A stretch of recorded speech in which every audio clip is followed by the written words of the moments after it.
Well, maintenance should always start with a thorough wash first, and don't worry, use whatever you have available, pressure washer, normal hose.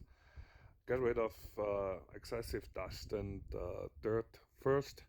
And not only it's easier to work on it, but it also resolves a bunch of problems you might have you did not know about it. So let's get to the intestine of this little piece here. So to get access to everything you need to have access to, just remove first the hood. You will notice one thing, if you didn't already, these clamps down here have an opening in about 45 degrees and are guided with these two slots, left and right. So when you lift up the hood in about a 45-degree angle, you just simply can slide it out. You will find one little connector down here which you can unplug, and then you safely can remove the hood. This little connector is just for the lights and it's easy plug and play, so not a problem at all. Here is your entire throttle assembly that is controlled by the throttle here. We already covered what happens when the throttle cable gets stuck. It's in one of my other videos. And still, after the throttle cable is actually moving this part here and the carburetor wasn't responding to it, we have to go and dig a little bit deeper. Now, most of the time, if your throttle cable will produce the input, but nothing is transferred to the carburetor, is because this part in here that I'm moving right now, you see it? It's right behind the idle screw. See that? Is screwed up. And how you can loosen that is, number one, first of all, clean it. Get some WD-40 in there and move it by hand, because that is your throttle. So what you need to know is that this carburetor doesn't have a direct input. That means that even if you move the throttle cable or the throttle control, it doesn't send directly the input one-to-one over to the carburetor, because this engine is controlled by a governor that makes sure that you always have the right amount of power. Now the governor you will find on the side, and the governor actually is controlling the throttle in here. Just because we're on this side right now, is this little screw here, right there, that is there to set you idle. With this little screw, once the engine is running, you can adjust your idle.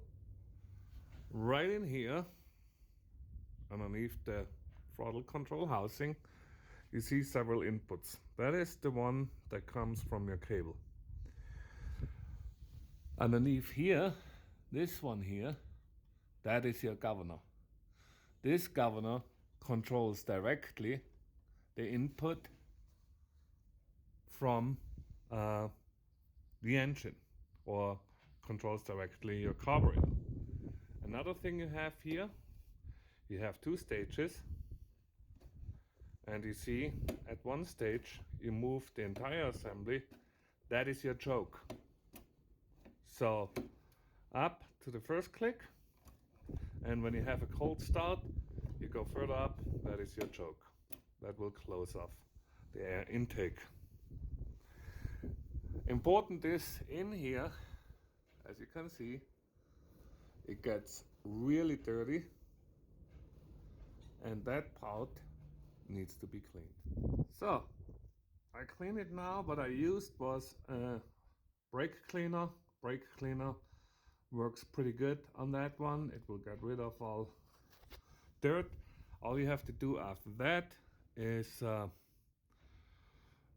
grease it again or oil it again, because it will also take off the oil residues that's on there, and you'll run a little bit dry.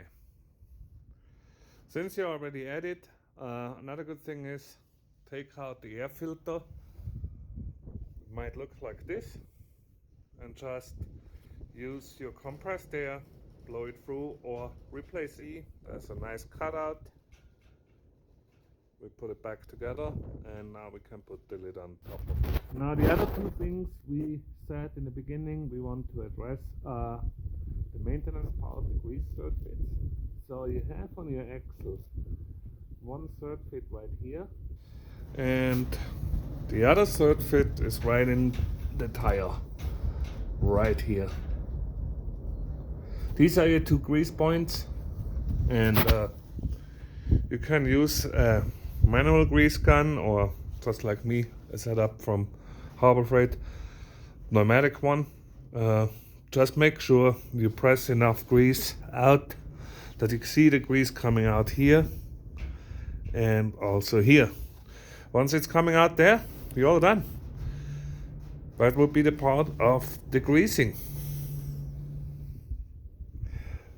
One more thing we have to check is your batteries. I have a little bit more equipment hooked up to here than comes originally. Normally you would just see the big cables coming in. So what you need to do here is just make sure that the connections are real tight, and apply a little bit terminal grease or no-ox to it, so it stops you from corroding. Sometimes you will notice that it might not start right up, or the starter doesn't really take the power. It could be that one of the connectors here is loose. So guys, that's it for today. I hope I was able to help you a little bit with the maintenance on that one. And now it's time to go to work. See you next time.